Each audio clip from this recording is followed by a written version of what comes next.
Jika semua yang selama ini kita lihat bukanlah peristiwa yang berdiri sendiri, maka yang tersisa adalah satu gambaran yang lebih besar. Satu arah, satu pola, satu sistem, dan satu akhir. Dalam banyak riwayat disebutkan tentang satu sosok, Dajjal. Bukan sekedar individu, tetapi ujian besar bagi seluruh manusia. Nabi Muhammad SAW pernah memberi gambaran bahwa ketika Dajjal muncul, waktu itu sendiri akan terasa berubah. Satu hari seperti satu tahun, satu hari seperti satu bulan, satu hari seperti satu pekan. Lalu setelah itu, hari-hari kembali berjalan seperti biasa. Ini bukan hanya tentang waktu, ini tentang fase, tentang tahap-tahap yang bergerak menuju satu puncak. Ada fase yang panjang, membangun dasar. Ada fase yang lebih singkat, memperluas jangkauan.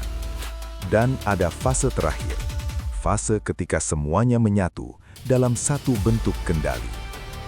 Jika pola ini disandingkan dengan perjalanan kekuasaan dunia, maka muncul sesuatu yang terasa semakin jelas. Sebuah tahap panjang yang membangun fondasi, sebuah tahap berikutnya yang memperluas sistem, dan sebuah tahap akhir yang menyatukan semuanya.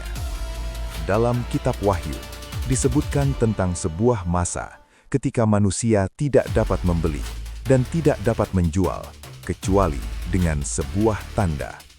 Sebuah sistem yang tidak hanya mengatur transaksi, tetapi menentukan akses atas hidup manusia.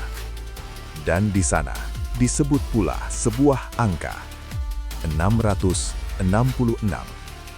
Bagi sebagian pembacaan, angka ini bukan sekedar angka, ia adalah pola.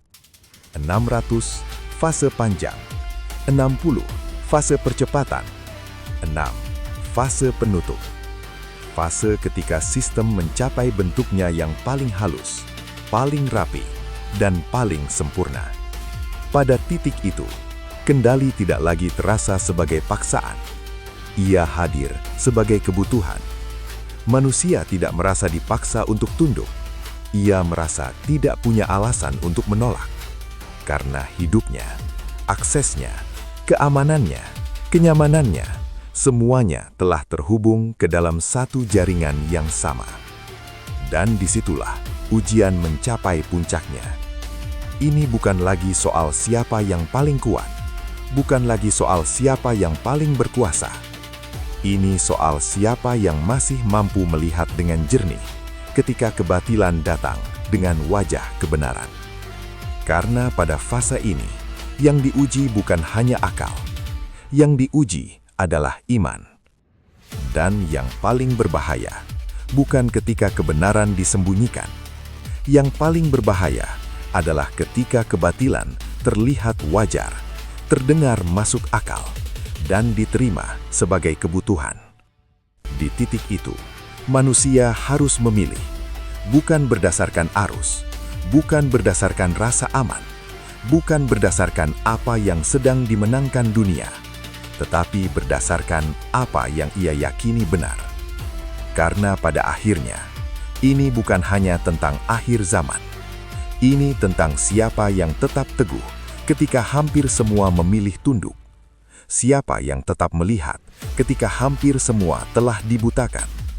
Dan siapa yang tetap berdiri ketika ujian terbesar itu benar-benar datang.